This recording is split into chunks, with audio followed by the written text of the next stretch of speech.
1964, 6:15 du matin.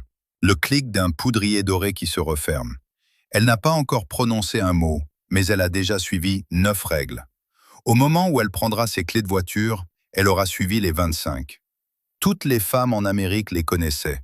Personne ne les enseignait à l'école, et personne ne les imprimait dans un manuel. Elles se transmettaient de mère en fille dans des pièces calmes, aux portes closes. Un regard, une correction, et une main guidant une autre main. Aucune femme ne pourrait vous dire où elle les avait apprises, mais elle pouvait toutes les exécuter de mémoire, et chacune d'entre elles a été discrètement effacée. Maintenant, avant de plonger dans le vif du sujet, appuyez sur ce bouton d'abonnement. Vous ne voudrez pas manquer ce qui va suivre. Numéro 25. Chaque femme portait une gaine. Tous les jours. Les femmes minces en portaient, et les femmes fortes en portaient. Les adolescentes essayaient leur première gaine de la même manière qu'un garçon essayait son premier costume. La gaine Playtex Living se vendait dans un fin tube en carton pour 3,50 $. Le claquement de l'élastique contre la hanche. 4 attaches jartelles en métal pendant de l'ourlet, attendant que les bas y soient fixés. Même si vous étiez mince, le conseil était de porter une gaine extensible dans les deux sens pour contrôler vos lignes et améliorer votre posture. La gaine n'était pas une question de coquetterie, c'était une question de structure. La silhouette d'une femme était construite avant même d'enfiler la robe. Ce concept n'existe plus aujourd'hui. Numéro 24. Chaque soir, sans exception, une femme massait du cold cream sur son visage et l'essuyait avec un mouchoir en papier. Le pot de Pond's coûtait 0,35 $ en 1952. Noxzema avait cette odeur d'eucalyptus et de camphre qui picotait au contact. De petits cercles ascendants de la mâchoire jusqu'aux tempes. Des boules de coton dans une coupelle en verre à côté du pot. Le mouchoir ressortait gris de la journée. Un pot, une étape, 50 ans. Et cela fonctionnait mieux que la routine de 12 produits qui la remplaçaient. Il y a actuellement un mouvement croissant en ligne de femmes qui reviennent au cold cream. Elles dépensent moins et voient de meilleurs résultats. L'industrie ne sait pas quoi faire d'elles, mais cette discipline s'étendait bien au-delà du miroir de la coiffeuse. Dans les années 1950, un bronzage ne signifiait pas des vacances. Cela signifiait que vous travailliez à l'extérieur. La peau pâle était le signe des loisirs. Des chapeaux à large bord à la foire du comté. Des gants en coton blanc par un après-midi d'août. Les femmes traversaient du côté ombragé de la rue sans discuter. L'industrie du bronzage a inversé un marqueur social qui avait perduré pendant des siècles et l'a revendu aux femmes comme une liberté. Numéro 23. Si son vernis à ongles s'écaillait à 10 h du matin, il avait disparu à l'heure du déjeuner. Aucune femme ne quittait la maison avec de la couleur écaillée sur le bout des doigts. Le Cutex coûtait 0,15 $ la bouteille. Des boules de coton imbibées d'acétone. Cette forte odeur chimique dans la salle de bain. Une couche transparente réappliquée ou des ongles nus polis pour briller. L'un ou l'autre était acceptable. Écaillé ne l'était pas. Une femme qui remarquait l'écaille et l'ignorait avait cessé de prêter attention à elle-même. C'était la ligne que personne ne franchissait. Numéro 22. Avant que le dentifrice au fluor n'envahisse tous les rayons, une femme s'occupait de ses dents à la maison. Elle utilisait du bicarbonate de soude sur une brosse à dents humide, parfois mélangée à du sel. Arm & Hammer était vendu dans une boîte jaune. La pâte granuleuse et légèrement salée était rincée à l'eau froide. Certaines femmes faisaient ensuite un bain de bouche avec du peroxyde d'hydrogène dilué. Les visites chez le dentiste étaient chères et rares. La femme était son propre dentiste 6 jours sur 7. Numéro 21. 5 règles énoncées, et pas une seule ne coûtait plus d'1 $. Ces règles n'étaient pas coûteuses. Elles relevaient de la discipline. Cette distinction entre ce qui coûte de l'argent et ce qui coûte des efforts est exactement ce qu'une industrie à 600 $ avait besoin que vous oubliez. Numéro 20. Chaque soir, les cheveux humides étaient enroulés autour des doigts, plaqués contre le cuir chevelu et épinglés. Des épingles à cheveux de longue. Du gel fixant Dipity doux dans le pot en verre vert. Un foulard en soie noué sur l'ensemble. Le doux cliquetis des épingles en métal sur la porcelaine au petit matin. Des cheveux qui gardaient leur forme pendant une semaine sans chaleur, sans fil, sans prise. La femme américaine moyenne dépense aujourd'hui plus de 200 $ par an, rien que pour des outils de coiffage chauffants. Sa grand-mère dépensait 2 $ par an en épingles à cheveux et obtenait de plus belles boucles. Numéro 19. Chaque femme avait ce qu'on appelait un maquillage de 5 minutes. 3 produits, de la poudre, du rouge à lèvres, un crayon à sourcils. On sonnait à la porte, l'école appelait. Un voisin se présentait à l'improviste. De la poudre compacte du poudrier, un seul passage de rouge à lèvres, 2 traits au-dessus des yeux, vérification dans le miroir, terminé. Pas de glamour, juste la frontière entre le privé et le public, tracée en moins de 5 minutes avec des produits qui tenaient dans un seul tiroir. Numéro 18. Tout l'intérêt du fard à joues était que personne ne puisse deviner que vous en portiez. Le fard à joues en crème était vendu dans un petit pot. Il s'appliquait avec l'annulaire, 2 cercles doux sur chaque pommette, et s'estompait vers l'extérieur jusqu'à devenir invisible. Le but était d'obtenir une rougeur si naturelle qu'on aurait dit qu'elle venait de faire une marche rapide. Si quelqu'un pouvait remarquer qu'elle en avait trop mis, une femme qui avait l'air maquillée avait échoué. Moins c'était visible, plus cela demandait de l'habileté. Numéro 17. Les gants blancs étaient obligatoires pour l'église, pour faire les courses, pour les déjeuners. Et ils devaient être impeccables. Lavés à la main au savon Ivory, séchés à plat sur une serviette propre, repassés légèrement. S'ils étaient gris au bout des doigts, ils restaient à la maison. Une paire coûtait 0,75 $ chez Woolworths. Les gants d'une femme indiquaient aux gens à quel point elle se prenait au sérieux. C'était compris sans être dit. Mais tous les gants du monde n'avaient aucune importance si ses sourcils étaient en bataille. Épilés, brossés et sculptés chaque samedi soir devant la coiffeuse. Un miroir grossissant, du cold cream frotté sur l'arcade sourcilière pour calmer la douleur. Fin, arqué, suivant la ligne naturelle de l'os. Une fille observant depuis l'embrasure de la porte, mémorisant chaque mouvement. Personne n'appelait cela de la mise en beauté. C'était simplement ce que l'on faisait, de la même manière que l'on balayait le sol de la cuisine. Numéro 16. Remarquez une chose. Pas une seule de ces règles ne nécessitait de permission. Pas d'ordonnance, pas de rendez-vous, pas de consultation. Ce qu'elles exigeaient, c'était du temps. Et dans les années 1950, le temps qu'une femme passait pour elle-même n'était pas considéré comme gaspillé ou égoïste. Il était considéré comme nécessaire. C'est la partie qui a changé en premier. Numéro 15. Les mains d'une femme étaient son bulletin de notes. La première chose que l'on voyait lors d'une poignée de main, d'une salutation ou d'un geste à travers la table. Même les femmes qui récuraient les sols et faisaient la vaisselle à la main les entretenaient. La lotion Jergens au parfum de cerise et d'amande. La crème au miel et à l'amande de Inde à côté de l'évier de la cuisine. Les ongles limés avec une lime en carton. Les cuticules repoussées avec un bâtonnet de buis après un trempage à l'eau tiède. Le tube de lotion utilisé après chaque lavage. Les mains rugueuses étaient comprises. Les mains négligées ne l'étaient pas. C'était la limite. Numéro 14. Ce qu'elle portait sur ses poignets importait tout autant. Le parfum était tamponné, jamais vaporisé, derrière les oreilles, à la base de la gorge. La chaleur du sang transportait le parfum vers l'extérieur. Soir de Paris, dans son flacon bleu cobalt, coûtait 0,25 $ au magasin à prix unique. Chanel numéro 5 pour celles qui pouvaient se le permettre. Le bouchon en verre soulevé. Une touche, 2 touches. Le parfum de violette et de bergamote remplissant une salle de bain à 6 heures du matin. Le parfum d'une femme arrivait avant elle et persistait après son départ. Ce n'est pas un hasard, c'est de la présence, conçue et déployée à partir d'un flacon qui coûtait $0,15. Numéro 13. Tout ce qui allait sur le visage allait sur le cou. Cold cream, lotion, eau de rose. De la clavicule à la mâchoire, uniquement des mouvements ascendants. Ne jamais tirer vers le bas. Certaines femmes dormaient avec une fine couche de vaseline sur la gorge. Le cou était l'endroit où l'âge se voyait en premier, et toutes les femmes le savaient. Elles n'attendaient pas qu'un produit le lui dise. Sa mère le lui avait dit. La mère de sa mère l'avait dit à sa mère. C'était ça, la chaîne d'approvisionnement. Numéro 12. Aux alentours de 30 ans, les cheveux étaient relevés. Chignon banane, chignon classique, boucle fixée près de la tête. Personne n'annonçait le changement. Une saison, les cheveux étaient détachés. La suivante, Ils étaient relevés.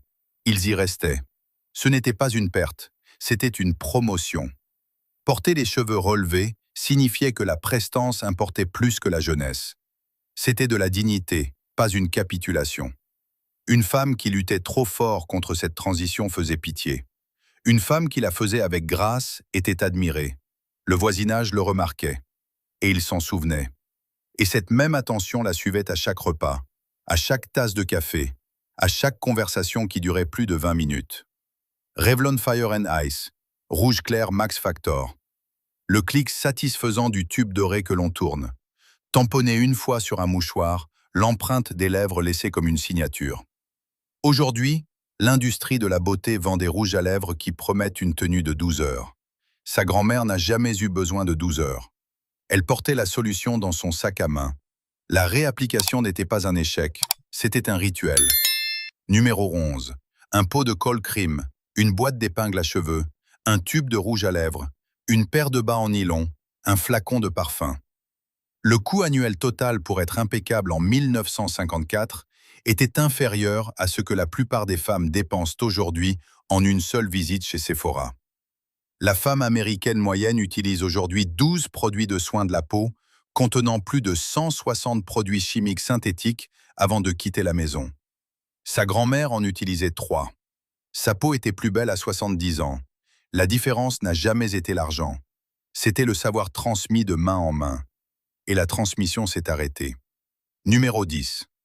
Tout était assorti. Des chaussures marron signifiaient un sac marron. Pas à peu près, exactement. Une ceinture noire signifiait des chaussures noires.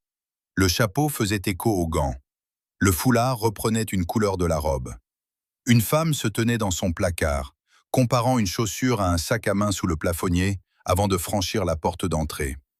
Des accessoires dépareillés n'étaient pas un choix de mode, c'était de la négligence. La coordination disait une chose. Je prête attention à chaque détail, même à ceux que vous pensez ne pas remarquer. Et les détails ne s'arrêtaient pas aux accessoires. Une femme repassait tout. La robe, le jupon en dessous, le mouchoir plié dans la poche de son sac à main. Même les draps de lit étaient repassés avant de retourner sur le matelas. La planche à repasser restait ouverte dans la cuisine 3 jours par semaine, comme un meuble qui avait gagné sa place. Une bouteille d'arrosage remplie d'eau, le sifflement de la vapeur contre le coton, le pli net au centre d'une manche. Les plis n'étaient pas une infraction mineure. Ils étaient une déclaration que vous aviez cessé de vous soucier de l'espace entre vous et le monde. Une femme qui quittait la maison avec un vêtement froissé n'avait pas manqué de temps. Elle avait manqué d'exigence. C'était le jugement, tacite mais absolu. Numéro 9. Les chaussures racontaient la même histoire. Une femme ne sortait pas de chez elle avec des chaussures éraflées, pas plus qu'elle ne portait une robe froissée. Chaque paire était essuyée après avoir été portée. Les bonnes chaussures étaient rangées avec du papier de soie bourré à l'intérieur pour conserver leur forme.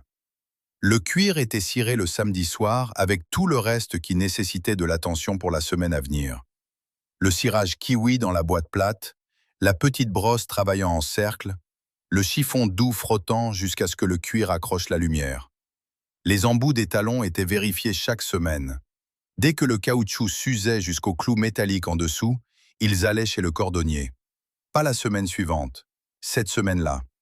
Une femme marchant dans la rue avec le clic-clic-clic du métal exposé sur le béton était une femme qui avait laissé aller quelque chose.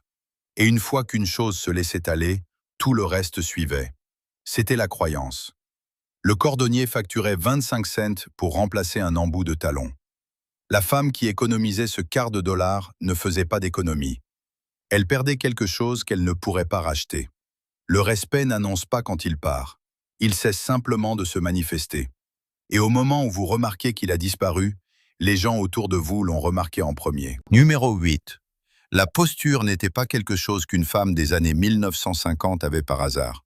C'était quelque chose qu'on lui enseignait, qu'on lui inculquait et qu'on corrigeait jusqu'à ce que cela devienne une seconde nature.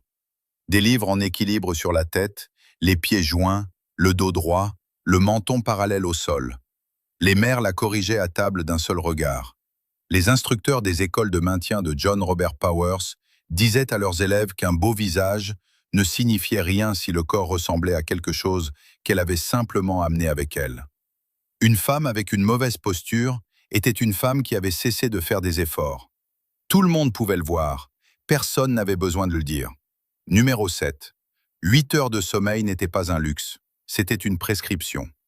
Le sommeil réparateur était évoqué sans ironie et suivi sans discussion. Cold cream appliqué, boucles épinglées, un verre d'eau sur la table de nuit, la chambre dans l'obscurité à 21h30, l'oreiller recouvert d'une taie en satin, non pas pour le confort, mais pour les cheveux. Le sommeil était le produit invisible. Il ne coûtait rien. Il n'exigeait que la discipline d'éteindre la lumière. Et il fonctionnait mieux que n'importe quoi vendu dans un pot. Aujourd'hui, l'adulte américain moyen dort 6h30. En 1955, c'était plus de 8 heures.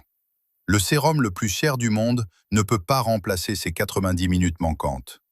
Tous les dermatologues le savent. Aucune entreprise ne le dira. Mais de toutes les règles gardées sous silence, aucune n'était protégée plus soigneusement que celle-ci. Une femme des années 1950 pouvait se colorer les cheveux. Elle ne l'admettrait jamais, en aucune circonstance. Lorsque Clairol a demandé pour la première fois « Le fait-elle ou ne le fait-elle pas ?» En 1957, seule une femme sur 15 se colorait les cheveux. 11 ans plus tard, c'était 1 sur 2. Le coiffeur était tenu au secret. La boîte allait directement à la poubelle avant que quiconque ne rentre à la maison. Les racines grises étaient chronométrées avec une précision militaire. Le secret n'était pas de la coquetterie, c'était de la stratégie. Et tout le système reposait sur la confiance entre une femme et la seule personne qui connaissait la vérité. Numéro 6. Les bas étaient obligatoires. Une femme ne sortait pas de chez elle les jambes nues, ni pour aller à l'église, ni au marché, ni pour aller chercher les enfants. Des bas en nylon entièrement façonnés, tricotés à la forme de la jambe, avec des coutures à l'arrière, vérifiés dans un miroir à main avant de franchir la porte. Une femme achetait en moyenne 12 paires par an pour un coût total de 9 $. Pendant la guerre, lorsque les nylons ont disparu de tous les rayons des magasins, les femmes se dessinaient des coutures sur les jambes nues avec un crayon à sourcils plutôt que de s'en passer. C'est dire à quel point la règle était ancrée. Elle a survécu à une guerre mondiale. 20 règles énoncées et un schéma se dessine. Ces femmes ne suivaient pas des tendances. Elles maintenaient une norme commune. Chaque règle était une phrase dans une conversation silencieuse entre femmes. Une conversation qui disait sans un seul mot « Je maintiens le cap, je vois que tu le maintiens aussi ». Cette reconnaissance mutuelle est ce qu'aucune entreprise ne pouvait reproduire ou vendre. Alors, elle a été démantelée à la place. Numéro 5. La silhouette d'une femme des années 1950 n'était pas créée par la robe. Elle était construite en dessous. Un soutien-gorge, une gaine, un jupon complet et des bas. 4 couches de structure avant même que le vêtement visible ne soit enfilé. Le soutien-gorge maiden form, le jupon complet en nylon qui empêchait la robe de coller ou de remonter. Une femme était assemblée de l'intérieur vers l'extérieur, couche par couche, chacune accomplissant un travail spécifique. La robe était la dernière chose qu'elle mettait, et c'était la pièce la moins importante du système. Ce qui maintenait le tout ensemble était invisible. C'est une métaphore sur laquelle il vaut la peine de s'attarder. Numéro 4. Une femme ne discutait jamais du coût de tout cela. Un mari ne demandait pas. Un voisin ne s'informait pas. Le coiffeur était payé en espèces. Le sac Woolworths disparaissait au fond du placard avant que quiconque ne rentre à la maison. Aucun reçu laissé sur le comptoir. Aucune conversation sur le prix d'une permanente ou d'un flacon de soir de Paris. Le travail devait être invisible. Le coût devait être tu. Le résultat devait paraître naturel. Ce n'est pas de la tromperie, c'est du savoir-faire. Numéro 3. Le maquillage n'était jamais appliqué en public. Mettre du rouge à lèvres à la table d'un restaurant était vulgaire. Se poudrer le nez devant des hommes était inconvenant. Les toilettes pour dames étaient le seul espace acceptable. Une file de femmes devant les miroirs. Le clic des poudriers s'ouvrant à l'unisson. La chorégraphie silencieuse de l'espace partagé sur le comptoir. Une pression de poudre. Un passage de couleur. Tout retournait dans le sac à main. 5 secondes. La porte s'ouvrait. Elle retournait à table, sereine. Le monde voyait la femme achevée. Jamais le processus. Cette limite était respectée par toutes les femmes dans la pièce. Et il y avait autre chose dans ces toilettes pour dames. Une solidarité. Des femmes qui ne s'étaient jamais rencontrées s'ajustaient mutuellement leur col, signalaient une tâche, offraient une épingle. Cette pièce était le dernier espace véritablement partagé qu'avaient les femmes. Pas de compétition, pas de jugement, juste le travail silencieux de se préparer, fait côte à côte avec des inconnus qui comprenaient exactement ce que cela exigeait. Numéro 2. Une femme était soit habillée, soit elle n'était pas vue. Pas question de courir à la boîte aux lettres en peignoir. Pas question de répondre à la porte sans être maquillée. Pas question de traverser la cour d'entrée en bigoudi. Le seuil de la porte d'entrée était une frontière. D'un côté, les boucles épinglées, le col cream et les chaussons d'intérieur. De l'autre, le rouge à lèvres, les bas et la posture. Les deux mondes ne se rencontraient jamais. Même pour récupérer le journal du matin, un standard minimum était maintenu. Même quand personne ne regardait. La règle ne concernait jamais les autres. Elle concernait la femme elle-même. Elle décidait quand elle était prête à affronter le monde. Elle ne laissait pas le monde la surprendre entre les deux. Et la règle la plus profonde de toutes, la porte de la salle de bain était fermée. La chambre était interdite d'accès pendant la préparation. Un mari voyait la femme achevée, jamais en devenir. Le clic du verrou, la lumière de la coiffeuse qui s'allume, les bruits discrets des pots qui s'ouvrent et se ferment. Elle ne racontait pas, elle n'expliquait pas. Le miroir était le seul témoin. Il y avait une exception. Une fille pouvait s'asseoir sur le bord du lit et regarder. Silencieusement, sans rien dire, mémorisant l'ordre, les mouvements, le rythme. La façon dont la main de sa mère passait du pot au visage puis au mouchoir. La façon dont le poudrier s'inclinait vers la lumière. C'est ainsi que les règles étaient transmises. Pas dans des livres, pas dans des magazines, pas dans un tutoriel avec 1 million de vues. Dans l'espace calme entre une mère et une fille, dans une pièce où personne d'autre n'était autorisé. C'est la partie qui a disparu en premier. Pas le col crime, pas les boucles épinglées, pas le rouge à lèvres, leur transmission. Et voici ce que personne ne dit à voix haute. Ces 25 règles n'ont pas disparu parce que les femmes sont devenues plus intelligentes. Elles ne se sont pas effacées parce que la science les a rendues obsolètes. Elles ont été remplacées systématiquement, une par une. Chaque règle qui coûtait des centimes a été échangée contre un produit qui coûtait des dollars. Chaque habitude qui ne nécessitait qu'un miroir et une main ferme a été reconditionnée comme un problème nécessitant une solution professionnelle. La femme qui gérait autrefois sa propre apparence avec une poignée d'outils de la pharmacie s'est vue dire qu'elle n'était plus qualifiée pour la gérer. Elle avait besoin d'un expert, elle avait besoin d'une consultation, elle avait besoin d'un abonnement. La confiance qui résidait autrefois dans ses deux propres mains a été déplacée vers une étagère qu'elle ne pouvait pas s'offrir et une routine qu'elle ne pouvait pas terminer avant la fin de la matinée. Ce n'était pas un progrès, c'était une transaction. Et la femme n'était pas la cliente, elle était le produit. 25 règles. Pas une seule ne nécessitait de tutoriel ou de connexion Internet. Elle nécessitait un pot, un miroir et une femme qui croyait qu'elle valait la peine qu'on y consacre du temps. Et quelque part en ce moment, une petite fille regarde une vieille femme ouvrir un poudrier. La poudre est pressée, le miroir accroche la lumière, et sans un mot, la leçon recommence. Si cette histoire a changé votre façon de voir les rituels du passé, veuillez vous abonner et aimer la chaîne. Nous découvrons l'histoire qu'ils ont essayé d'enterrer. Cultivons l'avenir ensemble. Le prochain trésor sera bientôt ouvert.